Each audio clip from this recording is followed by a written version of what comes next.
दोस्तों नमस्कार। दोस्तों अगर आप सब ये समझते हैं कि हमें तारीख पर तारीख मिलने का या कोर्ट में काम ना होने का जिम्मेदार सिर्फ कोर्ट है, तो ये सबसे बड़ा झूठ है।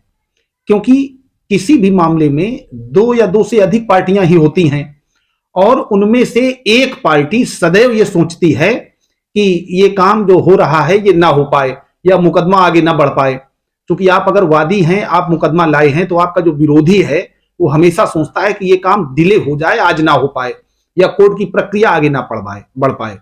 तो ऐसी स्थिति में दोस्तों समझना यह है कि ऐसा क्या हो सकता है जिससे तारीख पे तारीख ना मिले और बहुत जल्दी ही आपके मुकदमे का निपटारा हो जाए। तो दोस्तों हमने रियल में भी देखा है कोर्ट में कि इस तरीके से एक पक्ष प्रयास करता है कि हम अपना काम डिले कर दें, किसी तरीके से ये मामला निपट ना पाए। तो दोस्तों ऐसी स्थिति में माननीय उच्चतम न्यायालय ने, सर्वोच्च न्यायालय ने एक अभी विधि व्यवस्था पारित की है, एक डायरेक्शन दिया है पूरे भारतवर्ष में जितने भी उच्च न्यायालय हैं उनको कि आप अपने सबऑर्डिनेट जितने भी डिस्ट्रिक्ट कोर्ट हैं और जो भी अदर कोर्ट्स हैं उनमें ये सर्कुलेट करिएगा। उसमें उन्होंने 12 दिशा निर्देश दिए हुए हैं। तो दोस्तों ये 12 दिशा निर्देश, एक केस है Yashpal Jain versus Sushila Devi and others, इसमें पारित किए गए हैं। इसकी दोस्तों सिविल अपील हुई थी, नंबर है उसका 4296 आप 2023, और अक्टूबर 2023 में इसका जजमेंट हुआ था जिसमें डायरेक्शन दिया था। दोस्तों मामला इसमें यह था कि 1982 में एक कैंसिलेशन ऑफ सेल डीड, माने कोई एक विक्रय पत्र या बैनामा के निरस्तीकरण या उसको समाप्त कराने का एक मुकदमा लाया गया था, जो अभी अक्टूबर 2023 में माननीय उच्चतम न्यायालय में पहुंच करके डिस्पोज हुआ, माने समाप्त हुआ, जजमेंट हुआ उसका फाइनल। तो उस जजमेंट को पारित करते समय माननीय उच्चतम न्यायालय ने ये 12 गाइडलाइंस या डायरेक्शन जो भी कहें ये पारित किए हैं भारत के प्रत्येक न्यायालय के लिए कि इस तरीके से आप जल्दी से जल्दी इसमें कोई तारीख नहीं देंगे, एडजमेंट पर विशेष है, और किस तरीके से किस आधार पर इसको आप बहुत जल्दी से जल्दी केस को डिस्पोजल करेंगे। तो दोस्तों अगर आपका कोई मुकदमा कोर्ट में विचाराधीन है जिसमें आपको लगता है कि मुझे तारीख पे तारीख मिल रही है, या आप हाई कोर्ट में एक्सपराइट माने जल्दी सुनवाई कराने के लिए कोई आदेश नहीं करा लाए हैं आर्टिकल 227 के अंतर्गत, तो आप इस केस का हवाला दे करके अपना काम तत्काल कराइए, अपने वकील साहब को बताइए, या अगर आप वकील साहब हैं तो आपकी जानकारी में बात आएगी। दोस्तों मैं प्रयास करता हूं कि जो भी मेरे पास जानकारी आए वो अधिक से अधिक लोगों तक पहुंचाऊं, अपने दोस्तों को लाभान्वित करूं, समाज के हर वर्ग को लाभान्वित करूं। तो दोस्तों अब मैं गाइडलाइंस में जो 12 गाइडलाइंस है उनकी बात करता हूं। पहली गाइडलाइंस है समन टाइम से भेजे जाएं, माने जो समन्स भेजे जाएंगे पार्टियों को, उनकी रूपरेखा क्या होगी, कितने दिनों में जाएंगे, किस विधि से जाएंगे। क्योंकि सबसे पहले जब भी कोई सिविल मुकदमा दाखिल होता है तो उसमें समन्स की प्रक्रिया होती है। आपने दाखिल किया तो अपोजिट पार्टी को 30 दिन में नियम है कि समन भेज दिए जाते हैं, भेज चले जाने चाहिए, और 30 दिन बाद वो आकर के अपोजिट पार्टी यहां कोर्ट में अपीयर हो जाए, उसकी तामीली मान ली जाएगी, मानी जाती है, ये नियम है। तो इस पर डायरेक्शन दिया है हॉनरेबल सुप्रीम कोर्ट ने।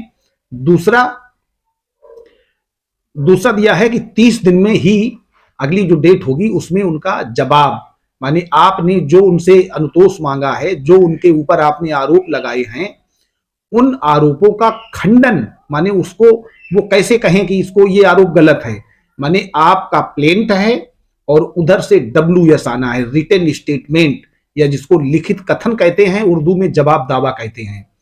तो ये इसके बारे में बताया है कि किस तरीके से कितने दिनों में उनको लाना है।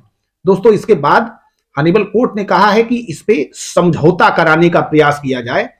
सुप्रीम कोर्ट का डायरेक्शन है कि प्रत्येक मामले में ये कोर्ट का व्यू होना चाहिए कि इस मामले में समझौता हो सकता है तो करा दिया जाए। अगर समझौता नहीं होता है तो चौथी गाइडलाइंस है कि उसमें किस तरह से कितने दिनों में जो इश्यूज फ्रेम होंगे उनके बारे में बताया गया है। इश्यूज का दोस्तों मतलब होता है कि जिन जिन बिंदुओं पर या जिन जिन बातों पर दोनों पक्षकारों के मध्य विवाद है, माने एक पक्ष कहता है कि ये जमीन मेरी है और दूसरा पक्ष कहता है कि जमीन मेरी है। तो माने इन जमीन पर इन बातों पर विवाद है, इस बिंदु पर विवाद है कि ये जमीन किसकी है। तो वादी के लिए वाद बिंदु विरचित होगा कि क्या वादी इस वाद पत्र में वर्णित संपत्ति को प्राप्त करने का अधिकारी है। तो इस तरीके से वाद बिंदु विरचन करने का या इश्यूज फ्रेमिंग करने का उसमें टाइमिंग और सारा सब कुछ बताया गया है।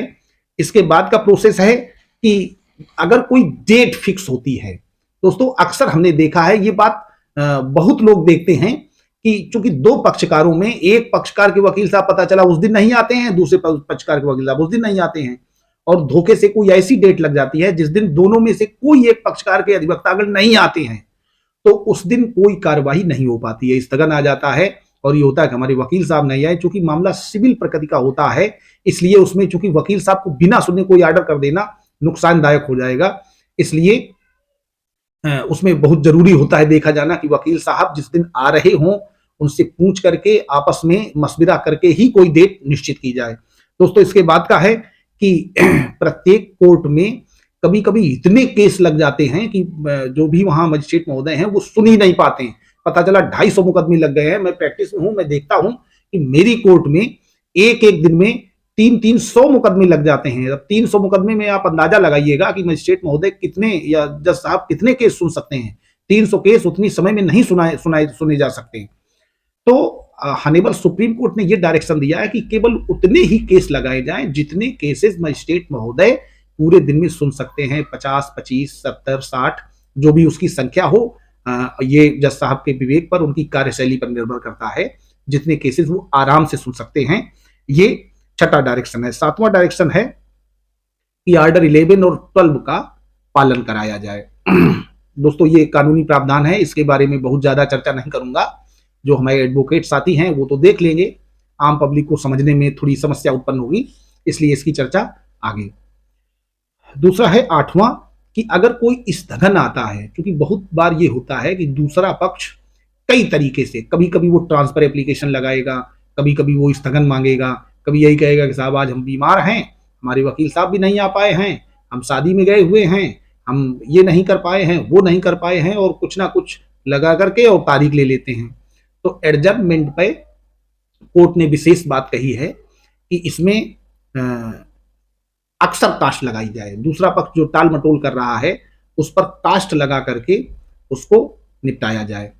इसके बाद का डायरेक्शन है 9वां कि जो भी इस तरीके के मामले हैं कि जो पक्षकार इस तरीके का आचरण कर रहा है कि केस डिले हो, उस पर कास्ट लगाई जाए। और 10वां है कि अगर किसी मामले में तत्काल बहस होनी है या कोई आर्गुमेंट होना है तो उसको सुन लिया जाए। ये ना हो कि उसको टाल देते हैं कि आगे डेट मिलेगी, आज तबीयत ठीक नहीं है या कुछ नहीं है।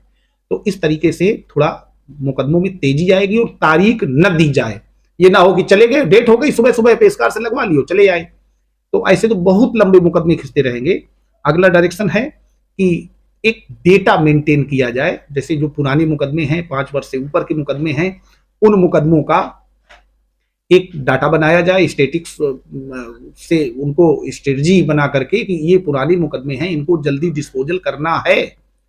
और एक कमेटी बनेगी हाई कोर्ट में, वो हाई कोर्ट की कमेटी ये देखेगी, वो रिव्यू करेगी और ऐसे स्टेप उठाएगी कि ये जल्दी से जल्दी मुकदमे निस्तारित हो जाए।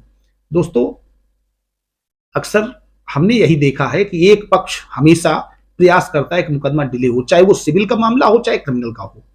तो आप अगर आपका सिविल मामला है तो आप इस डायरेक्शन को, इस कोर्ट के जजमेंट को, इसका मैं डिस्क्रिप्शन बॉक्स में दे देता हूं लिंक, इसको आप कोर्ट में प्रोड्यूस करें, कहें और बताएं कि तत्काल हमारे मामले की सुनवाई कर ली जाए। नमस्कार।